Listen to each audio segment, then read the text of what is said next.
Number 7, Oklahoma 2024 preview after the stinger.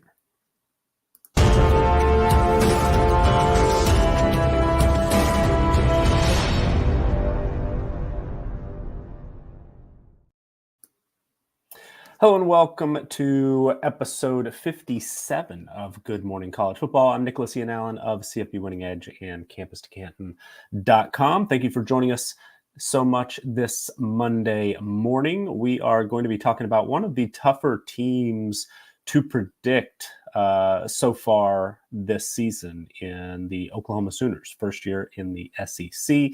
They are number 7 in our preseason CFB Winning Edge team strength power rankings. We'll talk about how that compares to some of the other analytics-based computer projection systems in the industry and how that set of power rankings really differs when you look at humans who are going through and making predictions on how things will play out this season. And as we sort of get beyond maybe that first or second tier of teams that most expect to be college football playoff contenders, that's probably going to be a little bit more of the case. The way we do our preseason power rankings, we're looking at who would be favored against who on a neutral field, not necessarily how we expect those teams to finish in the final AP rankings or college football playoff rankings, things like that.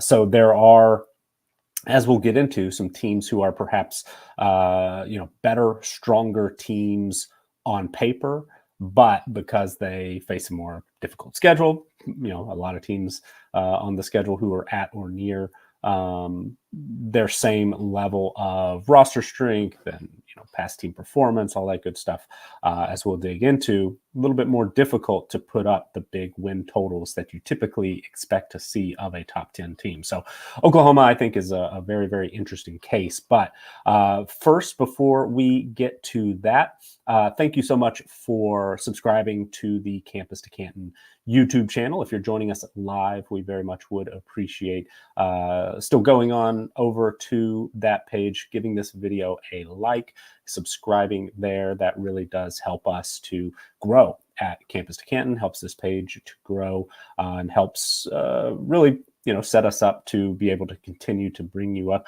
this type of content several times a week, this show specifically. So very, very much do appreciate those of you who do subscribe there. Of course, also, we very much appreciate our members at CampusToCanton.com. You can join there for as little as $2.99 per month, get access to a ton of great tools and rankings for your college fantasy football drafts, your C2C drafts, Devi, all that is available to all of our members. Tons of different tools available there. And then, of course, we do, move up the level of tiers. There are a couple of other tools. The brand new draft tool released earlier this month is available to NIL subscribers. But all the written content, like, there's a recent discussion on in CFF Drafts 2024 quarterback handcuffs that I'm interested to dig into soon. Chris K has been on a tear the last couple of months, writing a bunch of great content for the site, and new over the last couple of days, 5 more draft late, cut early candidates that K put together for your CFF redraft. So tons of great information there if you're, a fantasy-minded person, but also lots of great tools and information. Discord access available to those who just have a little bit more of a general college college football, I should say, focus as well. And then, of course, if you're interested in everything that we have to offer from CFB Winning Edge, consider becoming a member at the C2C Winning Edge tier level or the All 22 tier. Gets you access to absolutely everything available through Campus to Canton, including all of the CFB Winning Edge databases and information. So thank you so much to our subscribers, whatever level you are. And then, of course, those who just support Campus to Canton through, likes on the YouTube channel, subscribing there, being a subscriber to the podcast feed. The C2C podcast feed has new stuff just about every single day. So there is plenty out there for everyone, hopefully. And hopefully you find it all helpful. So let's talk a little bit about the news, just a couple of items along the line of scrimmage, maybe not the most, fantasy impact bits of news, but former Texas A&M starter offensive lineman Bryce Foster has committed to Kansas. So Kansas adding some depth, adding some experience to that offensive line.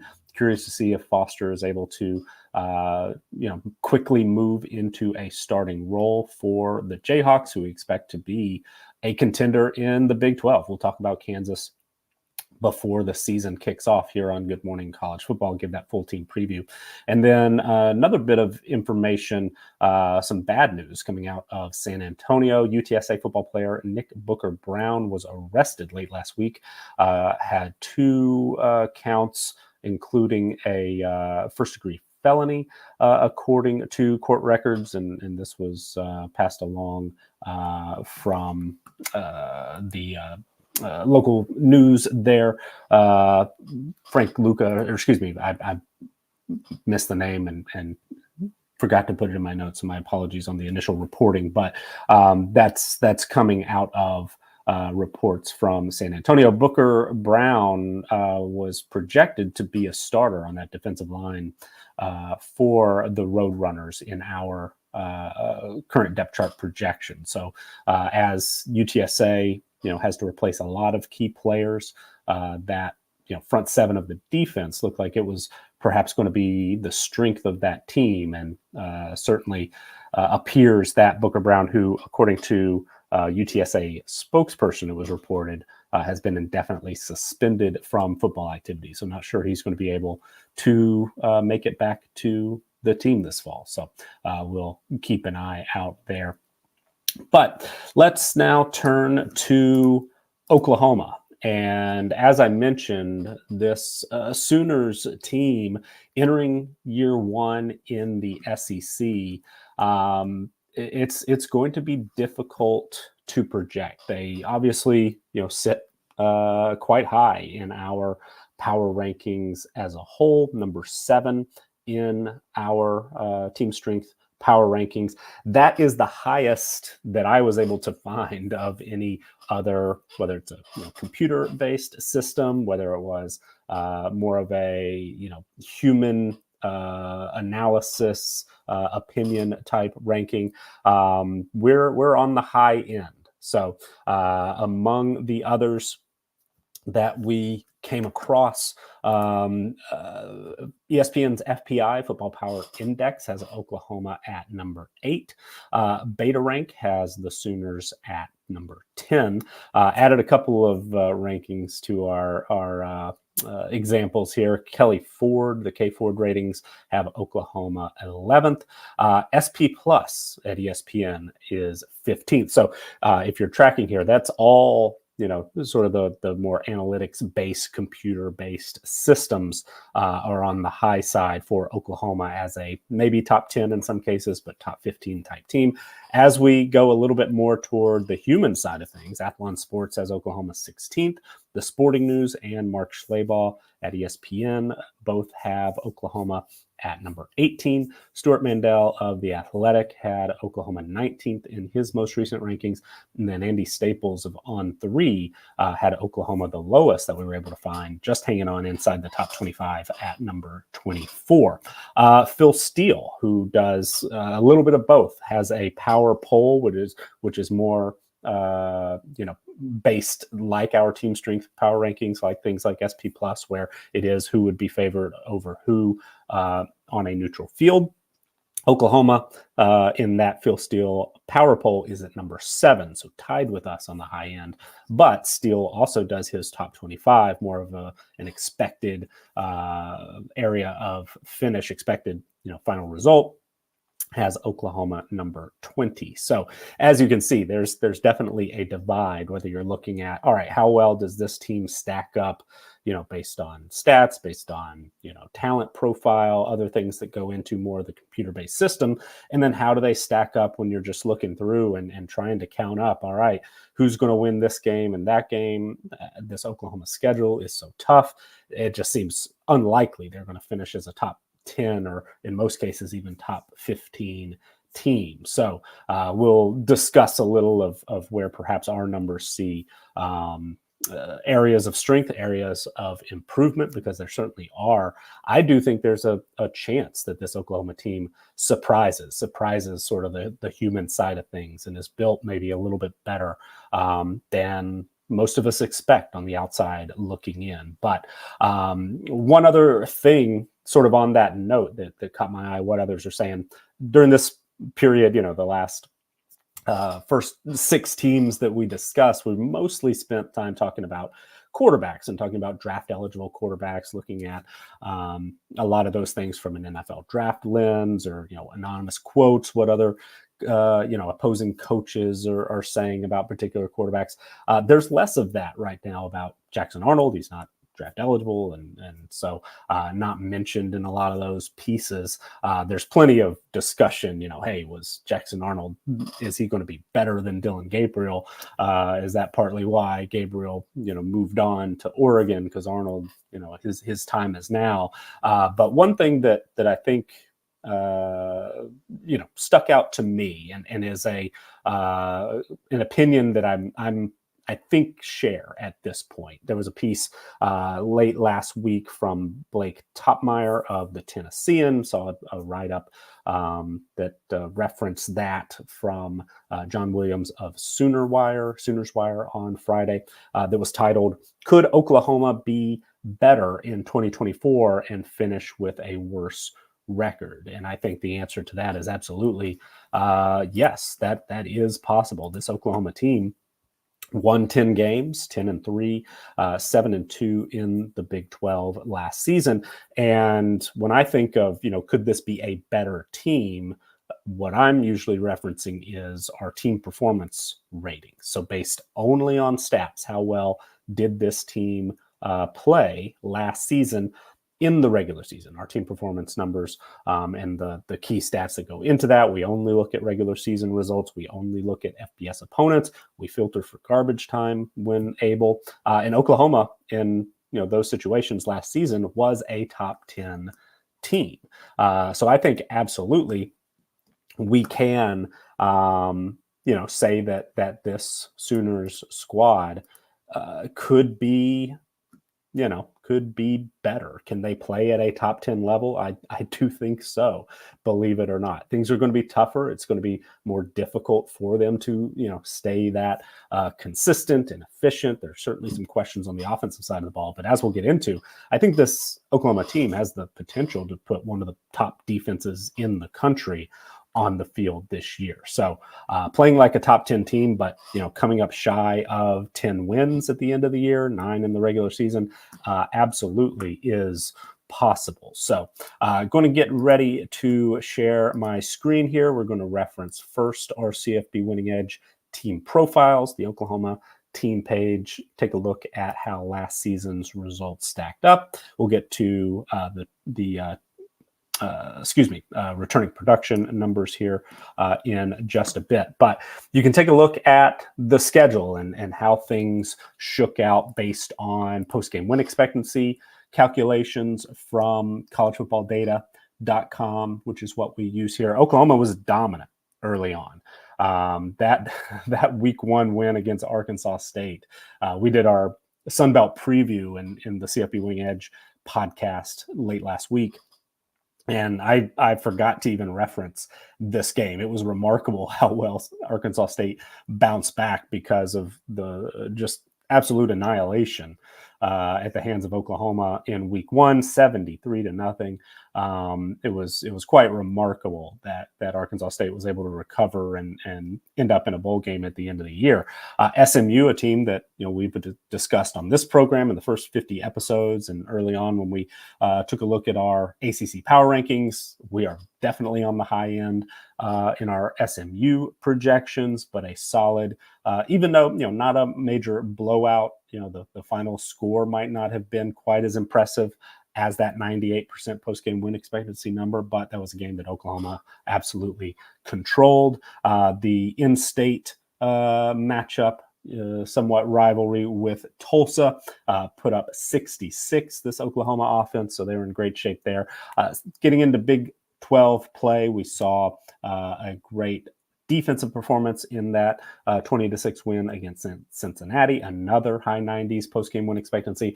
They were 100% against Iowa State, putting up 50. And then, from that point on, certainly less dominant, but Oklahoma able to come out on top in basically a coin flip situation against Texas, got the win. Great game, 52% post-game win expectancy there.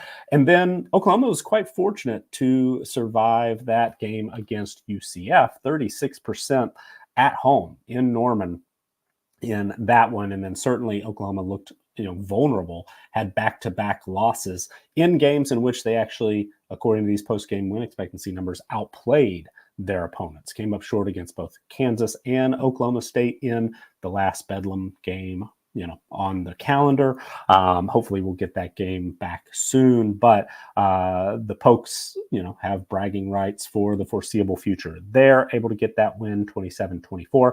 Oklahoma recovered, finished strong in the regular season with wins over a West Virginia team that was better than most expected, a BYU team that was a bit of a disappointment. That was probably closer than it could have been or should have been there. But then the offense absolutely rolled against TCU, put up 69 points.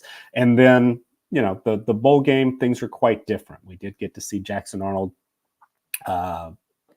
take the reins of this offense. So a little bit of a glimpse into the future there, but coming up short against a strong Arizona squad in a really, a season in which the Wildcats just took a huge step forward, and a sort of new look Oklahoma team in the postseason comes up short there. But OU, 10-2 in the regular season, excellent year in the final year of the Big 12. Certainly, that loss to Oklahoma State, falling short of a Big 12 championship and title game berth is disappointing. But overall, I think for the most part, a very successful season for Oklahoma, and reason to be excited about the future in Norman. Taking a look at some of those stats that are important to us. Again, this is our team profiles, our 2024 team profiles from CFP Winning Edge. You can see, looking at those net stats, which factor in fairly heavily into our team performance numbers, I think they give a really good, snapshot on how well did this team play on the field. Top 6 nationally in scoring margin, outscored opponents by nearly 21 points per game in the regular season, FBS opponents only. Scoring offense, number 2 in the country in those situations. The defense is perhaps the area where this Sooner squad has a chance to improve. If you look at these defensive numbers across the board, it was more of a top 30 type unit. Ended up 22nd in our defensive team performance numbers, but some of these key numbers across the board, actually, they're outside the top 25. 27th in points per drive allowed, 27th in PPA per play from collegefootballdata.com, or EPA equivalent there. Those were the best of those major defensive stats. Top 30 in yards per pass attempt against, top 30 in points per drive against, but outside that top 30 in both points per game allowed and success rate. But because this Oklahoma team had a top 15 level defense, and then in these key statistics, these 5 key numbers that we reference a lot, this Oklahoma offense actually played more like a top 10 unit across the board. 6th in points per drive, 6th in yards per pass attempt, 8th in success rate, top 10 in both PPA per play and yards per play. So on net, on the whole, a lot of top 10 numbers, a lot of top 15 net yards per play, the only one outside of the top 11 nationally. This was a very, very good Oklahoma team last season. The results were good, certainly 10 wins, but digging in deeper in the numbers, this team earned it. Was much closer to an 11-win team if you look at that second order wins number by adding up all those post-game win expectancy calculations. This Oklahoma team could have been, maybe should have been, an 11-2 team last season. How did it shake out after the year ended? Oklahoma enters 2024 with two very different looking units on the offense and defensive side of the ball as far as returning production goes. Our adjusted returning production numbers, which do take into account incoming transfers as well as outgoing transfers, Oklahoma is 45th overall, but they're top 5 on the defensive side of the ball, and then 105 in our adjusted offensive returning production. The raw numbers are quite similar. Oklahoma 101 as far as raw offensive returning production, so just only taking into account who left. Oklahoma, triple digits on the outside looking in. And then defensively, similar number, but outside the top 5, they're 6th in raw defensive returning production, so just based on who left after last year's team. A lot of that offensive number centers on the quarterback position. Dillon Gabriel, who we discussed at length in our Oregon preview, had a great season, statistically speaking, 12-game starter last year, 9.5 yards per pass attempt. That's, if you can replicate that year after year, you're going to be in a pretty good spot. 30 touchdown passes, just 6 interceptions, nearly 70% completion percentage, and then racked up quite a lot of passing yards. Gabriel leaves Oklahoma as a top 10 all-time passer in terms of yardage, but there's a lot of optimism about Jackson Arnold. Had an opportunity to see him get the start in the bowl game. Certainly, was not perfect in limited duty last season. Saw action in 6 games, completed 63.8% of his passes for 563 yards, did have 4 touchdowns, was intercepted 3 times. The yards per pass attempt took a bit of a dip down to 8.2, so certainly some room for improvement there. But Arnold looks like one of the future stars at the quarterback position in college football, and has a huge ceiling. Oklahoma did bring in Casey Thompson, the well-traveled quarterback who began his career at our rival Texas, then went to Nebraska last season at FAU, suffered an injury 3 games in, and returned home to Oklahoma, where he will back up Jackson Arnold, provide some depth should something happen to that young quarterback. At the running back position, fairly interesting name, maybe not well known to most, non-Oklahoma, really, the more casual, I guess, college football fan, not necessarily meaning that in a derogatory way, but you might not know the name Sam Franklin. He was an FCS player at UT Martin, had 1,378 rushing yards and 11 touchdowns last season. We'll get into our depth chart projections, but we're not necessarily expecting him to come in and make a huge impact in this running back room. Certainly add some depth, but Gavin Sawchuk, coming off of 744 rushing yards, 9 touchdowns, over 6 yards per carry. Seems like he's going to be in line for number 1 carries there at Oklahoma. Javante Barnes has been, unfortunately, limited by injury for parts of the last 2 seasons. Has been a little bit of a tease, has high potential, a lot of talent there, but right now seems like perhaps going to be a clear number 2 behind Sawchuk in that running back pecking order. And then Franklin's likely to work into that mix. Probably number 3, could potentially challenge Barnes, especially if he's not able to stay healthy. At wide receiver, the loss of Drake Stoops, is I think worth mentioning, I mean, statistically speaking, obviously, anybody who was targeted over 100 times, 84 catches, just shy of 100, or excuse me, just shy of 1,000 receiving yards and double-digit touchdowns last year.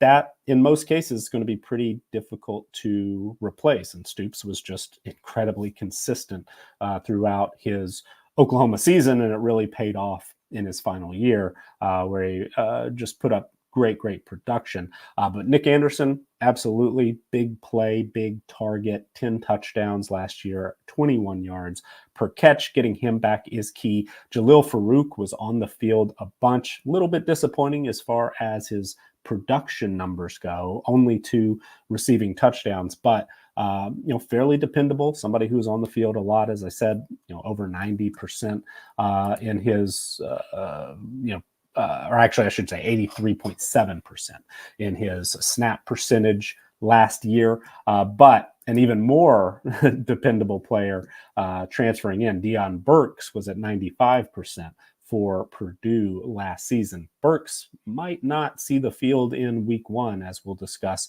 That's just speculation based on some legal issues that popped up recently for him, but had a huge spring game. Looks like he would be a perfect fit to step into, that level of production that Stoops had last year. Andrell Anthony, limited by injury, had a great start to last season, but getting him back, if not by week 1, because I think there were some additional things he had to address as far as that injury goes. So might not be at 100% at the start of the season. Nevertheless, somebody who really could step in and be an impact player. And then, Jaden Gibson, big time play maker last year, only 14 catches, but 5 touchdowns, averaged nearly 27 yards per catch. Excited to see what he could do in a bigger role as well. The tight end position underwent, quite a bit of changeover. 2 experienced transfers coming in. Bauer Sharp, another FCS transfer. Seems like he might have the inside track to that top tight end position, especially with Jake Roberts limited this spring. The transfer from previously North Texas and then last year Baylor. But that 2-player tight end, potential starter situation looks like a real strength of this Oklahoma team. The major question mark, kind of the opposite, not a strength on paper looking in, is this OU offensive line. Of the 3 starters last season who were on the field for double-digit games as a starter on the offensive line, all 3 have left due to graduation, end of their eligibility. Tyler Guyton also moving on. He had 9 starts last year. Other players got experience. Jacob Sexton, Troy Everett, both had 4 starts last year. They are back, but other experienced players moved on as well via either graduation or the transfer portal, like Savion Byrd and Katie Green did. So this Oklahoma offensive line is going to be basically brand new in a lot of ways. Some experienced transfers coming in. Brenton Hickman, big get late in the spring, transfer center from SMU, because Everett, who was expected to be the starting center, I believe suffered an injury, so put his future, or at least his upcoming season, the start of the season, in question. So adding Hickman was big.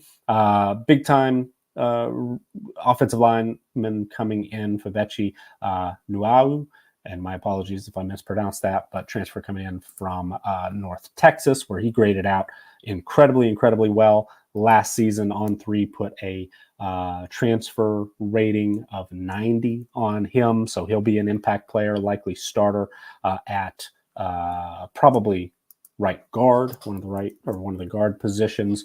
So those 2 starters, Hickman and Nuau, are likely to step in, be day 1 starters. Right now, we've got the other 3 as returners from last year's Oklahoma, 2 deep, including Jacob Sexton at left tackle. So still an area where, there's plenty of potential shuffling in fall camp. As the season kicks off, three other transfers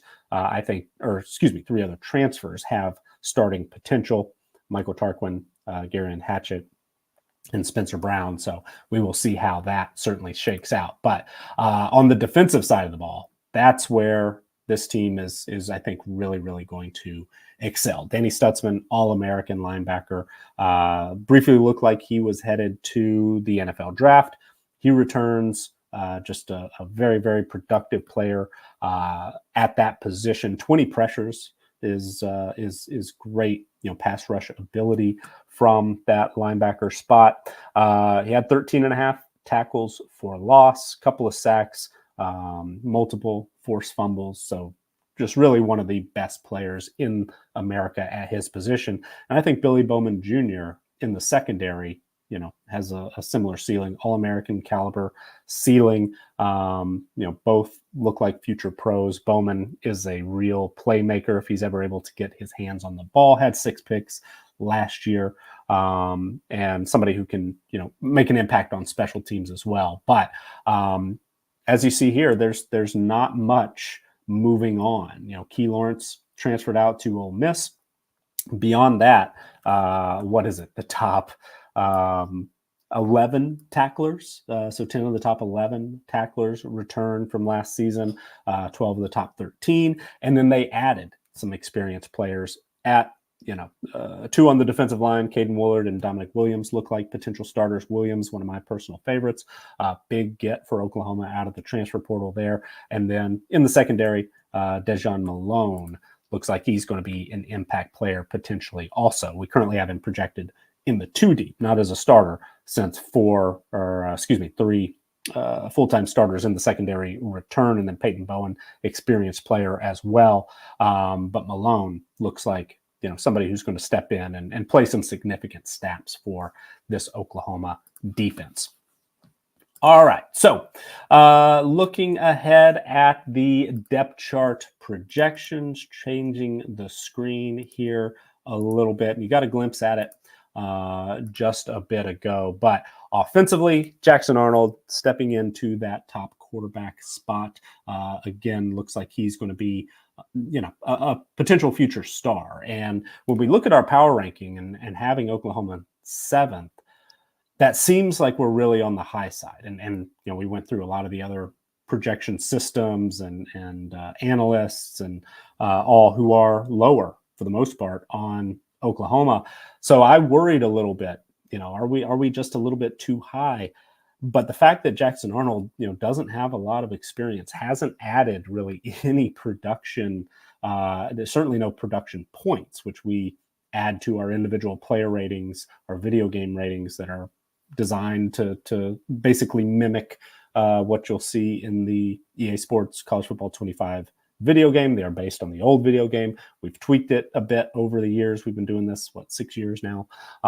We no longer cap it at 100. You can break through that 99 overall rating, get into the 100. So, Jackson Arnold looks like he's, going to be in a position to be really productive. But an 88 rated player, there's plenty of room for improvement. He, steps up, has a couple of 300-yard passing games, early on. He might be in the low 90s in his player rating before Oklahoma gets into SEC conference play. So there's the potential for this Oklahoma team, in part because Jackson Arnold, could put up great numbers that raise his rating, and in turn, because the quarterback rating is the biggest piece of that roster strength calculation, Arnold and Oklahoma, we could see rise as a top 5 team sooner rather than later, if they get really solid quarterback play.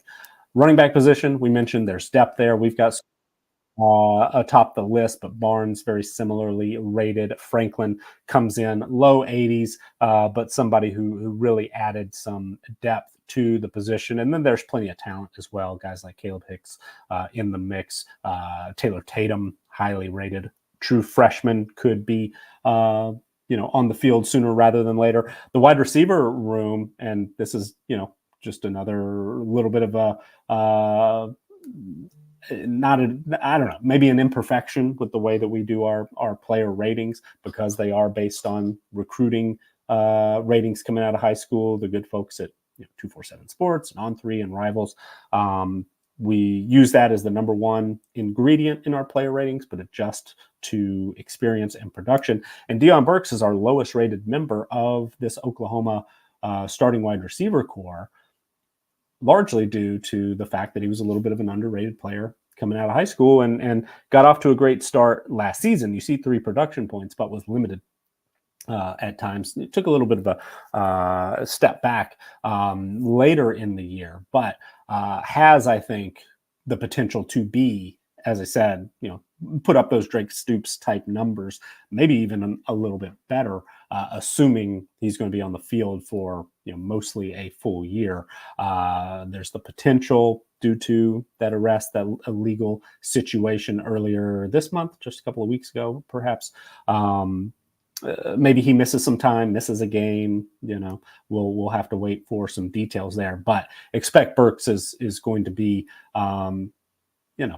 playing above what we have his current player rating listed at. But Farouk, Anderson, both rated in the high 80s. I think that is fair for both players there. Overall, that wide receiver group, really, really solid. Bauer Sharp, maybe a little bit underrated by our numbers here. Same for Jake Roberts, but I think, though both are under an 80 rated player, there's, again, more potential for improvement. There's reason to think, as you look at these individual players, that we're underrating multiple position groups for this Oklahoma team. So there's even room for improvement from our relatively high number 7 power ranking. The offensive line looks decent on paper. That's maybe a little bit of a different situation, opposite situation, where perhaps because there's so much turnover there, so many transfers coming in, I'm a little bit worried that perhaps we're overrating this Oklahoma offensive line. I want to see how it plays out on the field, see how it all comes together, whether it's going to be really, really transfer heavy, or is this a unit that, Oklahoma has recruited well and will continue to develop those players and have more starters than not, perhaps be, a little more of the homegrown variety. But that, starting offensive group looks pretty good overall. Perhaps underrated in some ways, maybe potentially overrated on the offensive line, but there's depth there as well, as you can see in that 2 deep. There's not much, if any, drop off, at least in our player ratings, because Casey Thompson does have more career production, does have more experience than Jackson Arnold. He's basically rated as the same player. You could argue that should not be the case, but that's just, we try to be consistent in the way we approach these things. And Casey Thompson, feel like this Oklahoma coaching staff would be quite confident in him if they were, forced to turn to him. The wide receiver group looks like it's just as highly rated, if not even a little more so, in the 2 deep. So that's, a little bit interesting there, but good depth for the Sooners at that position. And the offensive line is similar. They've built some depth here, but first and foremost, did a pretty good job of addressing potential holes in that starting front 5, and what could have been, maybe still is, a real potential trouble spot as Oklahoma looks to transition to the SEC. You can't fault this coaching staff for not doing enough to try to improve the situation.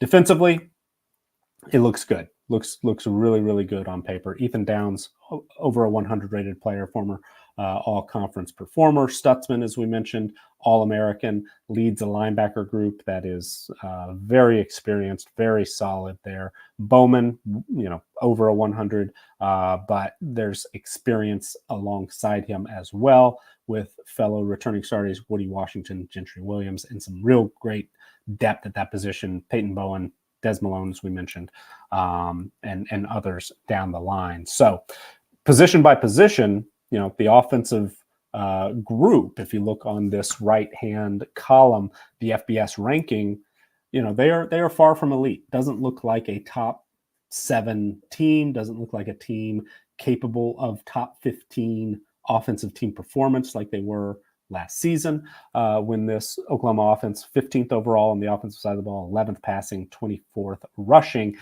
There's quite a bit of turnover. As we mentioned, 104th, 105th in offensive returning production. But if you look over here in the left-hand column, compare our position strength ratings, which are adjusted for experience and on-field career production, you can see that it's just missing that experience and production piece, because the talent portion is there. This Oklahoma offense has top 15 talent. Average player rating at the quarterback position, according to 247 Sports, is 12th. It's even better when you look at the rivals rating. They're top 10 at the quarterback position. Top 15 as far as raw talent at the running back position. They're 11th at wide receiver, 16th at tight end, 15th on the offensive line. All better than those position strength ratings. But that shows, hey, they go in, this unit gels and is able to put up productive numbers week in and week out. We're going to see those player ratings grow. We're going to see those position strength ratings grow. So there's room for improvement on offense, but the potential is absolutely there.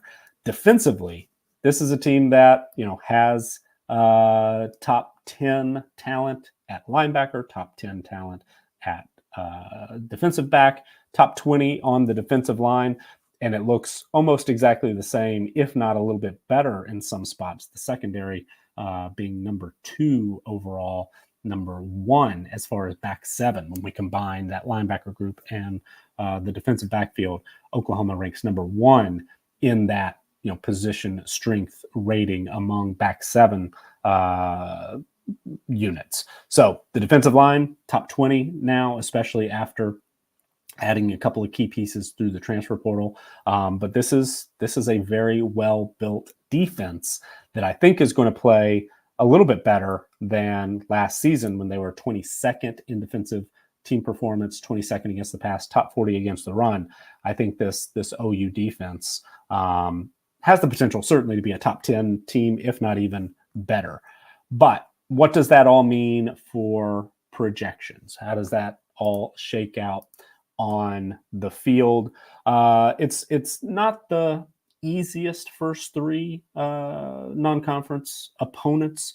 All 3 are FBS teams in those first 3 weeks, but Oklahoma should be heavy favorites against Temple, where we have basically a 42-point projected spread there. Oklahoma favored by several touchdowns.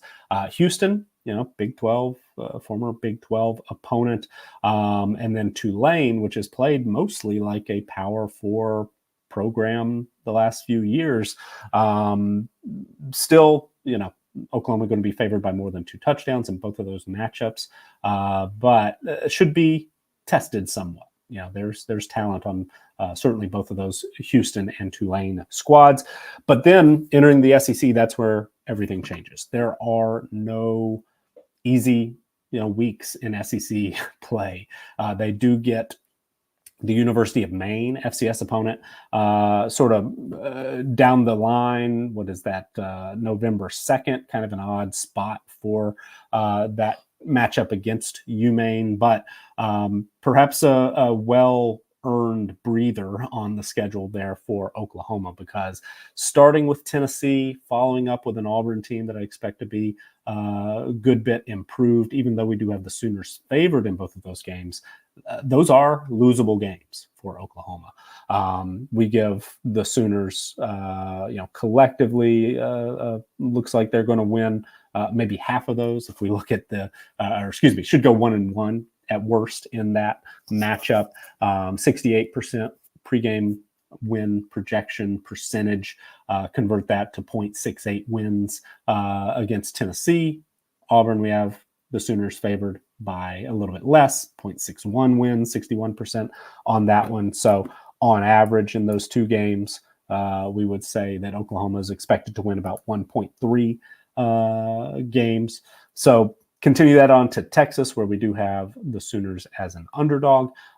South Carolina on paper looks like the easiest SEC game, but I think that South Carolina squad, certainly very talented, always seems to be very, very competitive. Overachieved a little bit the first couple of years under Shane Beamer. Will they be in that position again this year? We shall see. But Oklahoma also as an underdog against Ole Miss, who we've already discussed, looks like a top 5 team in our preseason power rankings. Missouri is going to be a top 15 type team. We'll be talking about Missouri in just a couple of weeks here. And then, of course, Alabama and LSU consistently SEC title contenders, even though this year our power rankings seem a little low on both Alabama and LSU. Alabama's, I believe we'll be talking about them this week, if not next episode. A very, very solid team consistently, number 1, number 2, number 3 in those raw talent ratings, position by position. And then LSU, even though there's a lot of turnover on the offensive side of the ball, expectations are high. A lot of folks see LSU certainly as a top 10 team. I believe they're 11th in our current power rankings. But a lot of these matchups are coin flips. I mean, the game against Texas, 42%. Missouri, 52%. We have Oklahoma favored. We have Oklahoma favored against Alabama, somewhat surprisingly to some, but 57%. That's absolutely a coin flip situation. Should be decided by a field goal, most would expect. And then LSU, have the Tigers favored slightly. But again, right there, close to 50%. So a lot of winnable games. I think you can say any game on this Oklahoma schedule is winnable. I think the Sooners, especially if that defense truly does emerge as a top 5 unit like they look on paper, it's going to be a really, really difficult matchup for even the best offenses in the SEC. But will that young offense, that Oklahoma offense, with a new quarterback, with a rebuilt offensive line, how will it compete week in and week out against what has consistently been a very, very talented SEC schedule? A little bit of a step up, most would say, as far as, week in and week out competition compared to where Oklahoma was last year in the Big 12, especially where, Oklahoma doesn't get to play Vanderbilt, doesn't get to play Mississippi State, which we have as our second lowest rated SEC team in our power rankings, though they do miss Georgia.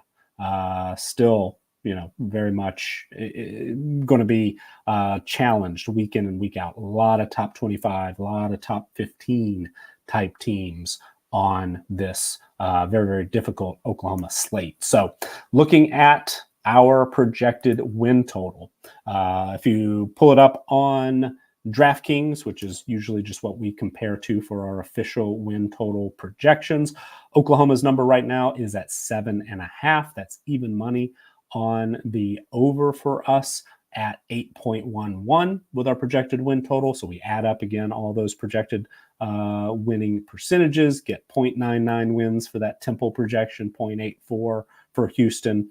Add it all up at the end, we get 8.11. So we're expecting an 8-4 regular season for Oklahoma.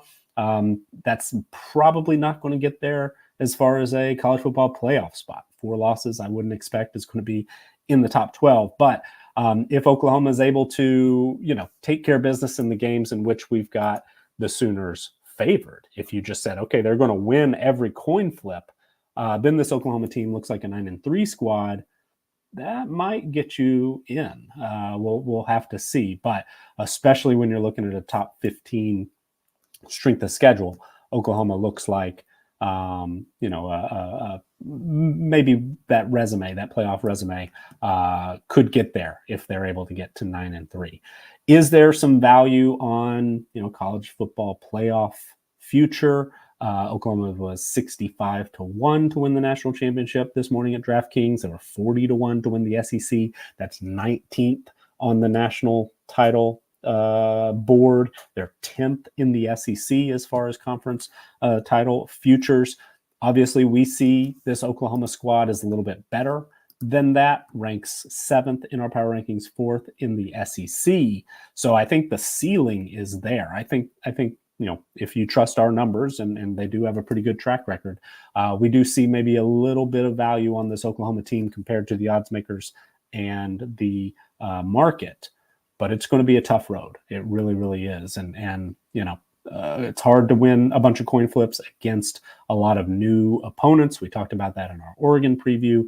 We've talked about that, and will any of these teams who are changing conferences where you're having to prepare for a new, opponent almost every week, aren't able to rely on how things went last year, aren't able to rely on as much, familiarity with coaching staffs, and in some cases with the roster. Oklahoma's recruiting a lot of players who ended up in the SEC.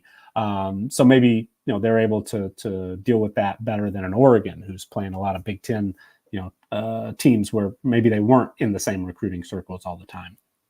So interesting to see how it'll shake out. But do believe that, again, this defense could be one of the best in the country. And the offense, though, outside of, the top 25 in our roster strength ratings right now, I think the potential is there to play like a top 20, top 15 offense, similar to what we've seen at Oklahoma in years past, especially if Jackson Arnold truly does step into that quarterback spot and play like, one of the future stars in the league, future stars in college football. So that's going to do it for us this morning. Thank you for joining us for our Oklahoma 2024 preseason preview, our projections for the Sooners.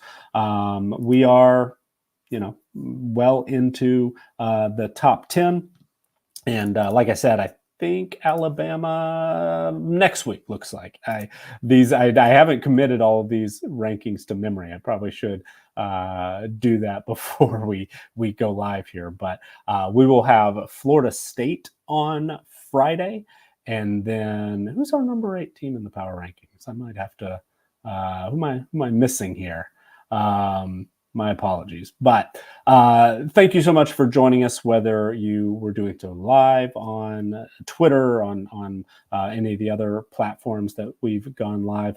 Thank you for giving this video a like. And of course, thank you for subscribing to the Campus to Canton YouTube channel and campustocanton.com, where you can do so for as little as $2.99 per month, or get access to everything we've got to offer by becoming an All-22 or C2C Winning Edge tier member. Get you access to those team profiles that we showed here on the screen for all 134 FBS teams. Next episode, sorry, finally found it. Penn State. We'll be talking about number 8, Penn State, on Wednesday. So join us then. We will see you Wednesday morning at 10 live here on the Campus to Canton YouTube channel. Until then, have a great week, and we will see you next time. Take care.